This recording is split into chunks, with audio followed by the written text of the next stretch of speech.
Hi, welcome to the Me and My Bass series. In this series, I will bore you with some interesting facts about some of the basses or bass related or audio related stuff I own. I will tell you how I purchase them and why.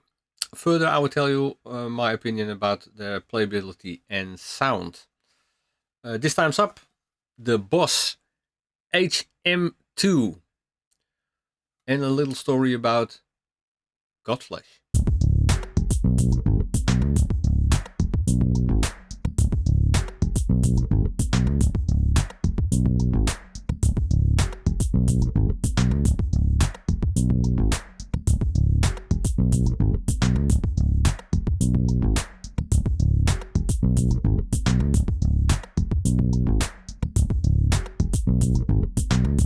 This pedal is made in Taiwan in 1988. The HM-2 produces a chainsaw style distortion that's unique and very hard to replicate without using the pedal. They were favored heavily by metal bands in the 80s and are still popular today with guitarists looking for an iconic metal tone. Produced from October 1983 until October 1991. I bought this pedal somewhere around 2013 secondhand online. Why did I buy this pedal? About a year after quitting my band Contact, I started to work with my longtime friend and music partner Fred Lond, another project which turned out to be Contact 2.0, consisting only we two as members. We wanted to take another approach and heavily influenced by the likes of Godflesh, we started to slow things down. Not slowing down our production, but the BPMs in our tracks. As Ben Green from Godflesh used a HM2 on bass, I decided to track one down. But first, what Boss had to say about this pedal back in the 80s. If you want to tear the place up, but the sound from your guitar is as rowdy as supermarket music, step on it. Put the pedal to the heavy metal and turn the heavy metal man loose. The new heavy metal system from Boss unleashes an area-style wall of sound at the touch of a foot pedal. Engineered to highlight the most bruising guitar solos, heavy metal commands attention. It's the sound that sets the city on fire. Heavy metal from Boss. What attracted me to buy this pedal was the fact that this pedal produces a distortion that is known from heavy metal music from the 80s. The color mix tone control is very sensitive and the distortion got a lot of punch. It's a great pedal if you want the 80s Marshall sound without actually owning a Marshall amp. And Ben Green used it, so what's more there to say? Here you can hear how it sounds while I dial in some settings with the knobs.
Here I've dialed in my favorite setting and play it with 3 radical different sounding basses.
Flow in these clips was the bass direct into the HM-2 and that one direct into the UED Apollo with an MPEG SVT simulation running on it. I used once again the Rocka preset. And although this pedal is much known for its buzzsaw Swedish death metal guitar sound, it actually does great things with a bass guitar. A lot of distortion pedals eat away your low end, but due to the bass knob on this pedal, you can dial back those lost lows. By the way, somehow the second-hand prices of these pedals seem to go up as long as Boss still hasn't released their Wasacraft reissue of this pedal. It was mentioned that beginning of 2021 they would release this pedal. Also, there's much discussion about the Japanese and Taiwan made versions. I don't know which one sounds the best because I only have this Taiwan version. As always, the hard to get Japanese one will always sound better as you pay more money for it.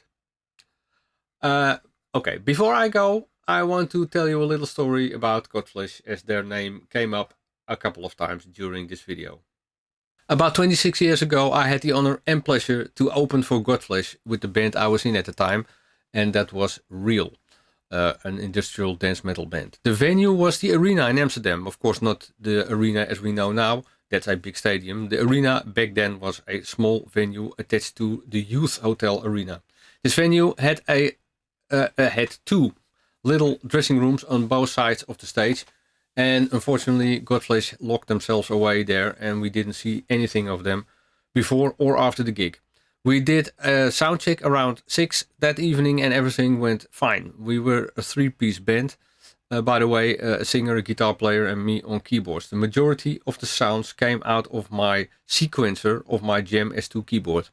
And I also programmed a MIDI light show because we had some spots and other lamps, which made it really look cool as all the lights were synced up in every tune.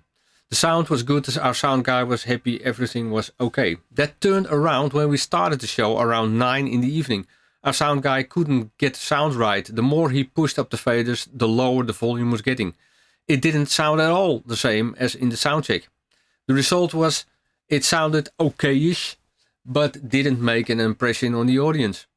When Godflesh started to play after us, it was perhaps the loudest gig I ever encountered. You know the term "my ears are bleeding"? Well, that was almost an actual statement.